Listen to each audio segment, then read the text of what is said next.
pernah ada kan Pak, foto saya sama Rubiana sama hukum nggak pernah ada kan? Nggak nyambung.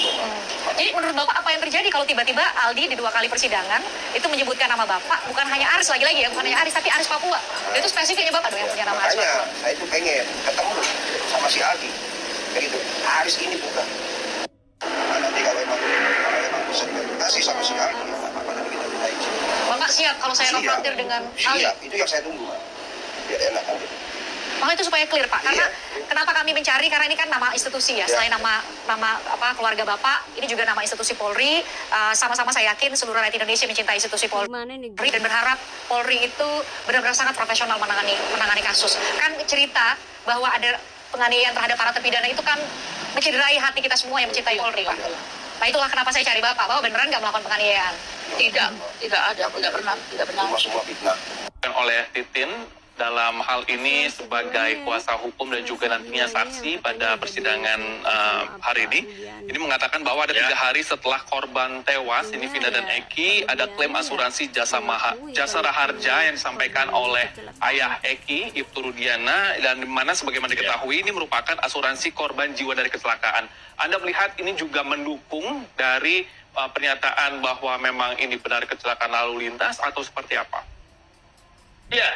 Ya, apa namanya, asuransi kecelakaan, asuransi jalan lalu lintas sebenarnya diberikan pada semua pengendara yang terjadi kecelakaan di lalu lintas, karena preminya itu dibayar ketika kita memperpanjang STNK umpamanya, itu udah termasuk di dalamnya ada pembayaran asuransi itu sebenarnya. Jadi semua pengendara yang mengalami kecelakaan di jalan raya itu secara hukum dipastikan akan dapat asuransi itu, asuransi kecelakaan. Ya karena memang sudah dibayar gitu. Artinya sesuai dengan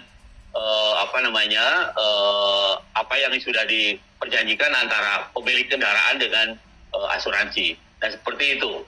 Nah, kalau ada klaim asuransi mengenai kecelakaan, maka menurut saya itu juga memperkuat argumen bahwa peristiwa itu kecelakaan gitu. Ya, peristiwa itu kecelakaan lalu lintas gitu. Bukannya pembunuhan atau penganiayaan atau apapun gitu. Tetapi jelas gitu. Itu menunjukkan bahwa itu kecelakaan. Apalagi sampai cair ya. Artinya benar gitu bahwa ada, karena kan gini, begitu diajukan ke asuransi itu akan melihat tempat kejadian, melihat korban dan sebagainya, akan diperiksa itu secara seksama, ya. Artinya apa? Artinya ada berita acara itu, ya, ada berita acara bahwa asuransi pun menyaksikan bahwa itu adalah korban kecelakaan, begitu. Nah, kalau itu korban pembunuhan, asuransi nggak akan ikut campur. Ya, artinya dia akan bilang, oh ini bukan kecelakaan, ini pembunuhan umpamanya, ini penganiayaan. Artinya dalam hal ini juga negara memberikan kepastian hukum bagi pengendara dalam hal ini kecelakaan lalu lintas, begitu Pak Fikar ya? Betul. Jadi semua pengendara itu pasti dapat asuransi, begitu. Oke. Ini kemudian di hari ini juga selain mendengarkan keterangan saksi dari Titin Prialianti, pada hari ini juga akan diajukan permohonan PK dari salah satu terpidana dari 7 yakni Sudirman.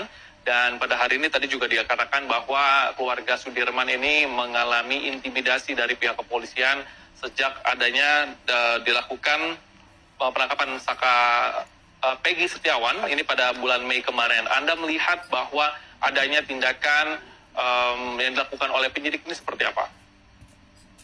Saya kira itu tindakan tidak terpuji ya artinya apalagi sampai melakukan penekanan atau pressure gitu terhadap pihak yang memang ingin memperjuangkan haknya gitu ya, karena institusi negara dalam hal ini adalah kepolisian sebagai penyidik gitu ya, itu dia tidak bisa aktif, dia sifatnya pasif, menunggu ya, sifatnya menunggu apa yang menjadi tugas dan kewenangannya gitu. Dia tidak boleh tiba-tiba pokoknya cari perkara ke jalanan, nggak boleh seperti itu ya. Ke jalanan atau kemana dia bikin perkara sengaja supaya ada pekerjaannya gitu. Nah itu malah menjadi lucu dan itu di luar kewenangannya dan menjadi tidak sah kalau itu diketahui. Dia justru menunggu dan melayani. Nah karena itu tugas kepolisian itu ada 3 itu kalau nggak salah menurut undang-undang seperti itu.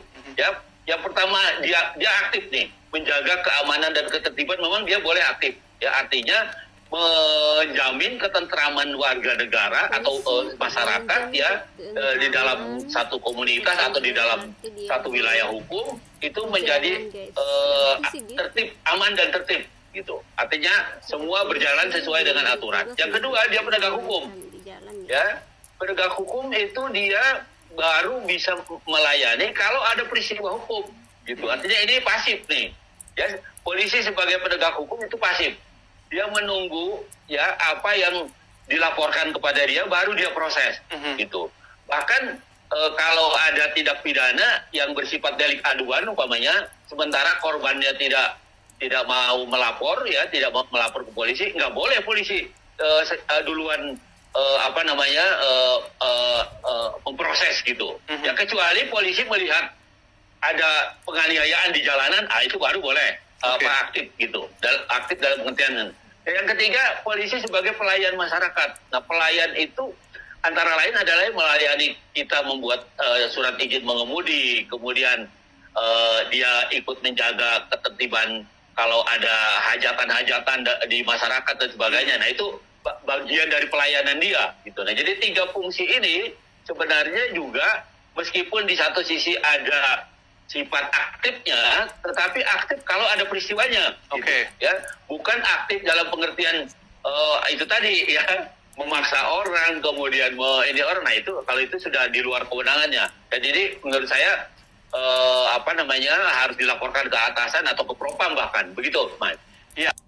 Oke guys, itu tadi ya bagaimana pendapat teman-teman tentang tadi ya Pak Aris. Dan sampai di sini dulu ya. Terima kasih sudah nyimak. Bye. Assalamualaikum.